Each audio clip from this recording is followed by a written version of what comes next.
A graça e a paz, sejam muito bem-vindos mais uma vez ao nosso programa Palavra de Fé. Que Deus possa falar ao seu coração, que a voz de Deus seja ouvida por você, que você seja sensibilizado pela palavra de Deus que queremos compartilhar com você mais uma vez.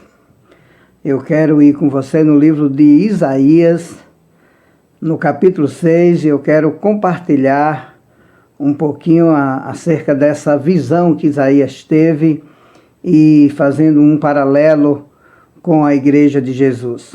Lá no livro de Isaías, capítulo 6, se você abrir sua Bíblia aí, vai estar registrado: no ano da morte do rei Uzias, eu vi o Senhor assentado sobre um alto e sublime trono, e as abas das suas vestes enchiam o templo. Serafins estavam por cima dele, cada um tinha 6 asas, com 2 cobriu o rosto, com 2 cobriu os pés e com 2 voava.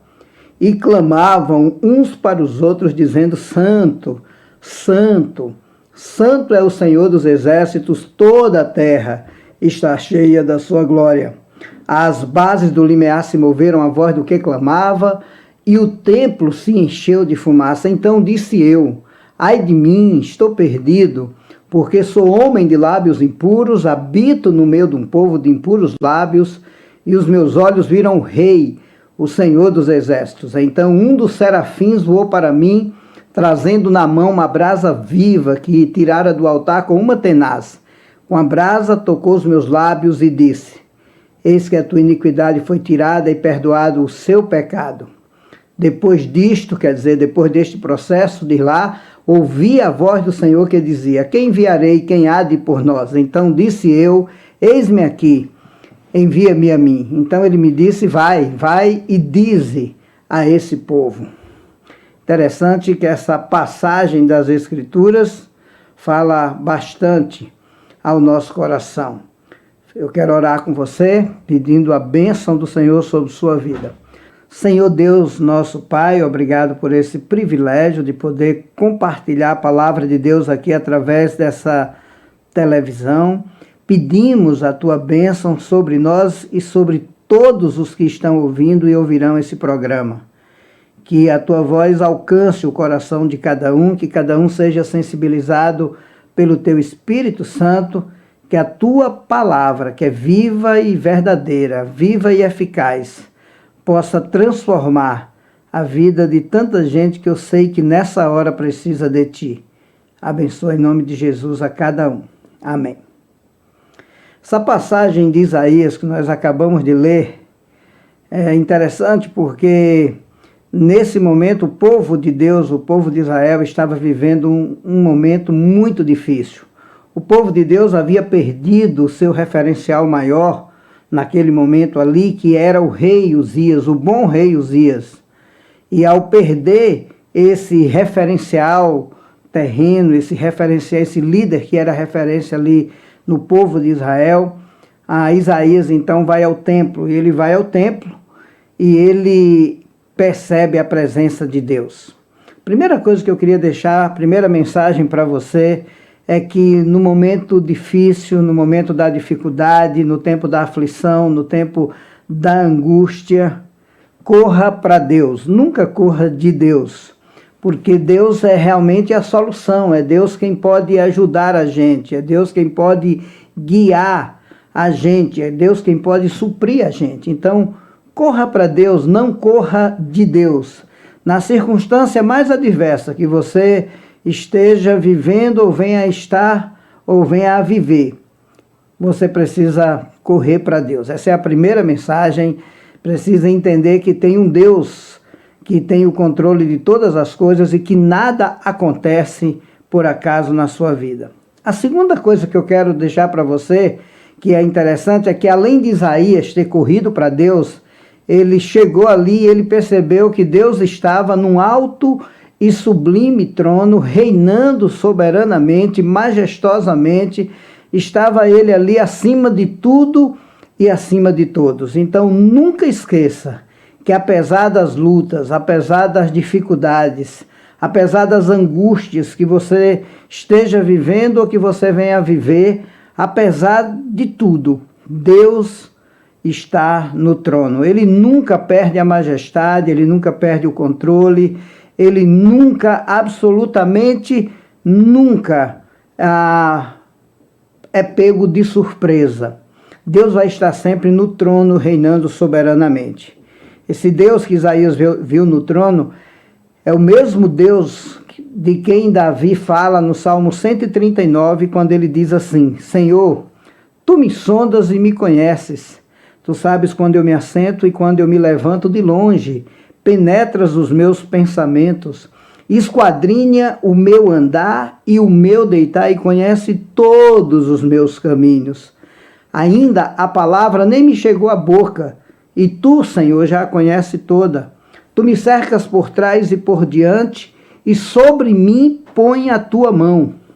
Aí ele adora e diz: tal conhecimento é maravilhoso demais para mim. É sobremodo elevado, não o posso atingir. Para onde fugirei da tua face? Para onde me ausentarei do teu espírito? Se subo aos céus, lá estás. Se faço a minha cama no mais profundo abismo, ainda lá me haverá de guiar a tua mão e a tua destra me susterá. Se eu digo, as trevas com efeito me encobrirão, até as próprias trevas não te serão escuras, porque para ti as trevas e a luz é a mesma coisa. Pois tu formaste o meu interior, tu me teceste no seio de minha mãe. Aí mais uma vez ele diz: graças te dou, visto que por modo assombrosamente maravilhoso me formaste. As tuas obras são admiráveis e a minha alma o sabes muito bem. Quão precioso, aí ele diz assim, os meus ossos não te foram encobertos quando no oculto fui formado e entretecido nas profundezas da terra. Tu me viste a substância ainda informe, quando eu era apenas um feto, e no teu livro foram escritos todos os meus dias, cada um deles escrito e determinado, quando nenhum deles havia ainda. Aí ele diz: quão preciosos para mim, Senhor, são os teus pensamentos, e como é grande a soma deles. Se os contasse, excede os grãos de areia. Contaria, sem jamais chegar ao fim.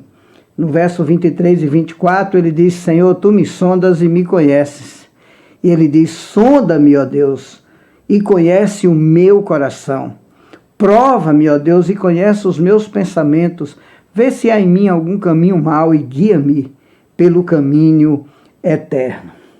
Esse salmo, ele fala exatamente desse Deus que Isaías viu reinando soberanamente naquele momento onde tudo estava fora do controle humano, estava tudo, absolutamente tudo, no completo controle desse Deus soberano. E esse salmo fala que esse Deus é um Deus onisciente. Ele conhece você, ele conhece suas lutas, ele conhece seus dramas, ele conhece suas angústias, ele conhece sua vida. E ele conhece profundamente, intimamente, completamente.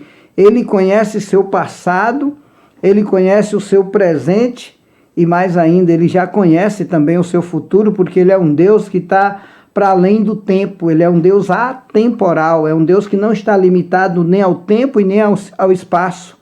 É por isso que esse Deus merece toda a confiança e é por isso que esse Deus vai estar sempre soberano, reinando no controle de todas as coisas.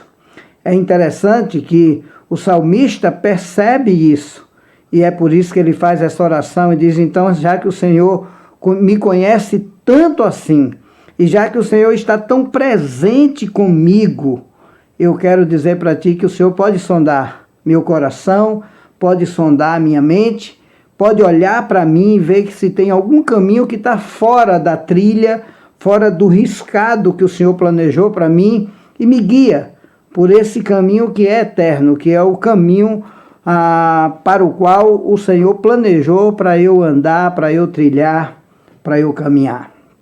Esse Deus soberano é um Deus onisciente. Então, não se preocupe, não ande ansioso, porque Deus conhece você e Ele te cerca por trás, que você nem tem olhos para perceber. Ele te cerca por diante e ainda põe a sua mão sobre você, é o que diz o Salmo. E esse Salmo ainda vai dizer, falando desse Deus tão grandioso e tão soberano, esse Salmo ainda vai dizer que esse Deus te viu quando você ainda nem tinha sido formado. Ele já tinha no livro dele escrito todos os seus dias, e diz o salmista, cada um deles escrito e determinado. Então confie nesse Deus. Lá no Salmo, ou no livro de Isaías ainda, lá no capítulo 40, é interessante porque, aliás, no capítulo 45, ali a partir do verso 1 ao 3, quando ele diz assim, eu irei adiante de ti, falando dessa presença de Deus com a gente.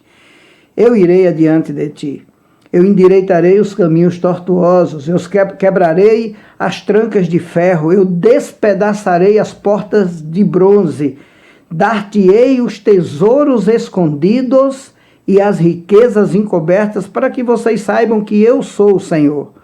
Olha, não tem nada melhor do que ter essa certeza de que esse Deus, acerca de quem Isaías teve essa visão e o viu no trono, é também o nosso Deus e pode ser o seu Deus com quem você tem comunhão diariamente.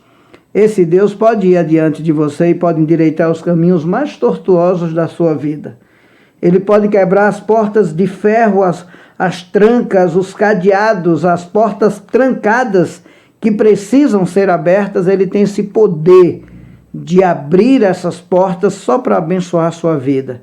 E aí diz aqui o texto que ele tem poder de dar a você as riquezas encobertas, e certamente não fala simplesmente de riqueza material, mas fala de riqueza de ser, riqueza de uma alma leve, limpa, livre, uma alma preenchida por essa presença desse Deus glorioso.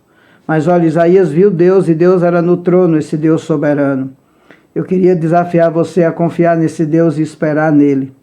O salmista lá no Salmo 40, ele diz, eu esperei confiantemente no Senhor e ele se inclinou para mim. E ele me ouviu quando clamei por socorro e me pôs nos lábios um novo cântico, um hino de louvor ao nosso Deus. Querido, vale a pena confiar em Deus.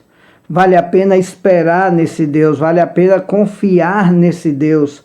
Vale a pena se entregar por completo a Ele, para que Ele conduza a vida da gente, a casa da gente, a família da gente, os empreendimentos da gente. E Ele está muito interessado em fazer isso, é desejo dEle, é vontade dEle fazer isso para com a gente. Eu quero confiar, eu quero desafiar você a confiar nesse Deus e deixar esse Deus tomar a direção da sua vida. Isaías diz que viu Deus no trono, no alto e sublime trono, reinando soberanamente. Ele percebeu que esse Deus era santo, santo, santo. Era um Deus separado no sentido de que era um Deus distinto de toda a sua criação. Era um Deus único, esse Deus que ele viu no trono, sendo adorado por querubins, por serafins, por anjos que ocupavam posições privilegiadas e adoravam a Deus. Quando Isaías percebeu essa grandeza de Deus, quando Isaías percebeu esse Deus soberano, ele também começou a olhar para dentro de si, ele se enxergou, e ele percebeu o quanto ele era pequeno, o quanto ele era falho. Ele, desesperado, no capítulo 6 de Isaías, versículo 5, ele grita, ai de mim, estou perdido porque sou homem de lábios impuros, habito no meio de um povo de impuros lábios, e os meus olhos viram o Rei, o Senhor dos Exércitos. Então, se meus olhos viram o Rei, o Senhor dos Exércitos, também me viu.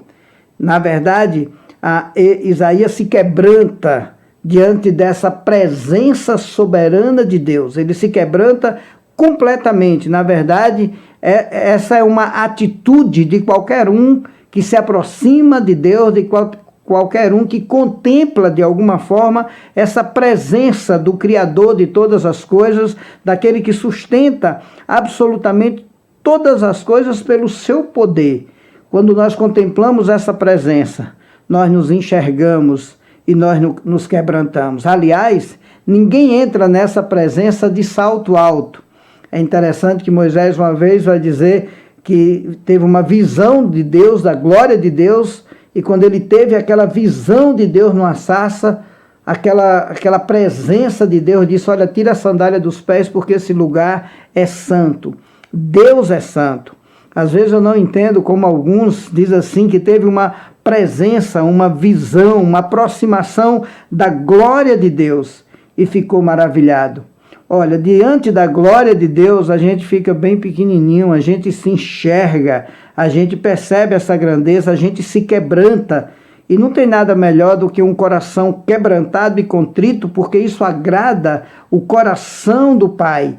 Aqueles que são bem-aventurados, que são felizes, aqueles que experimentam da presença de Deus, são aqueles que são quebrantados por essa presença e por essa glória de Deus. A Bíblia diz que quando Isaías teve esse quebrantamento acessou a presença do Pai e ao perdão do Pai, porque a Bíblia diz que um daqueles serafins que adoravam a Deus foi lá no altar do sacrifício, pegou uma brasa acesa, ele chama aqui de brasa viva, pegou essa brasa viva com aquele objeto que ele chama tenaz, pegou a brasa viva, tocou nos lábios do profeta e limpou os lábios do profeta. E ele disse: eis que a tua iniquidade foi tirada e perdoado o seu pecado. Esse quebrantamento levou a Isaías receber de Deus a purificação dos seus lábios, o perdão dos seus pecados. E a partir daí, agora, Isaías passa a ouvir a voz do Senhor. Isaías registra: depois disto, depois de eu perceber a glória de Deus, a presença de Deus, a santidade de Deus, a majestade de Deus, depois de eu perceber a minha pequenez, a minha limitação, a minha carência dessa presença, desse poder, depois de tudo isso, depois que eu me quebrantei diante do Pai, eu fui perdoado do meu pecado. E ele diz aí: eu ouvi a voz do Senhor que dizia. Não existe nada mais precioso do que ouvir a voz de Deus. É claro que aqui não está falando de você ouvir com os ouvidos físicos. Ouvir com os ouvidos físicos, qualquer um que não seja surdo pode estar me ouvindo pregar a palavra de Deus. Mas ouvir com os ouvidos espirituais, como Isaías fala aqui, é algo especial. Porque quando a gente ouve a voz de Deus, alguma coisa acontece no interior da gente, alguma coisa acontece no íntimo da gente. A nossa vida passa a ser transformada quando nós ouvimos a voz de Deus, quando nós ouvimos a bendita palavra de Deus. Interessante que uma vez, lá em Jerusalém, Jesus falava para uma grande multidão e ele disse: eu falo, e vocês não me ouvem. E aí você pergunta: por que? Eram surdos? Fisicamente não, mas espiritualmente sim. O que Jesus estava falando é que eles não conseguiam ouvir a voz dele com os ouvidos espirituais. A Bíblia diz lá no livro de 2 Coríntios, capítulo 4, versículo 4, que o Deus desse século, o diabo, cegou o entendimento dos incrédulos para que não lhes resplandeça a luz do evangelho da glória de Cristo. O Deus desse século cegou o entendimento dos incrédulos. Deus, ele tem a capacidade de restaurar vista aos cegos. Cegos físicos, que nas páginas do Novo Testamento receberam dele muitas vezes a bênção da cura, mas sobretudo cegos na mente, na alma, os que andam tateando numa escuridão existencial tremenda, gente que cai, gente que se machuca, se rala, porque não vê o caminho. Jesus disse que aqueles que andam nas trevas não sabem para onde vai. Mas Isaías agora, tendo sido purificado, perdoado, ele ouviu a voz do Senhor. E a voz do Senhor para Isaías lhe deu uma comissão. Disse: a quem enviarei, quem há de ir por nós? Nós aqui provavelmente seja uma referência à Trindade, ao Deus que é triuno, porque Deus é um Deus triuno, Pai, Filho e Espírito Santo. E essa trindade de Deus, então fala a Isaías e dá uma comissão a Isaías e pergunta: a quem enviarei? Quem há de ir por nós? E Isaías agora está pronto para responder a voz de Deus prontamente. Por isso que ele diz: eu vou. Eis-me aqui, envia-me a mim. Eu vou cumprir essa missão. Eu vou cumprir essa, de maneira me sentindo privilegiado, essa comissão que o Senhor está passando para mim.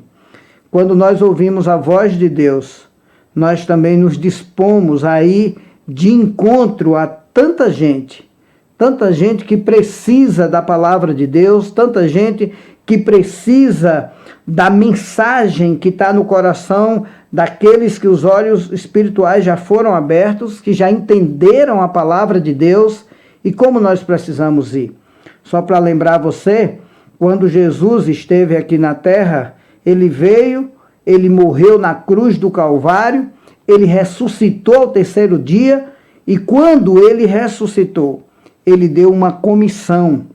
Ele mandou os discípulos se reunir em Jerusalém, e ele foi até lá, e ele disse assim, está lá em Mateus capítulo 28, a partir do verso 18. Mateus 28, a partir do verso 18, lá está escrito assim, está aqui na Bíblia, porque eu não estou lendo, mas diz assim: é-me dado toda a autoridade no céu e na terra. Portanto, ide na minha autoridade e fazei discípulos de todas as nações, batizando-os em nome do Pai, do Filho e do Espírito Santo, ensinando-os a guardar todas as coisas que vos tenho ordenado. E eis que estou convosco todos os dias, até a confirmação dos séculos, até o fim do mundo. E Deus, ele promete, ele diz: se vocês forem na minha autoridade, vocês poderão fazer discípulo. Discípulo de todas as nações, porque não há um povo especial. Ele veio para a gente de todas as tribos, de todas as raças, de todos os lugares.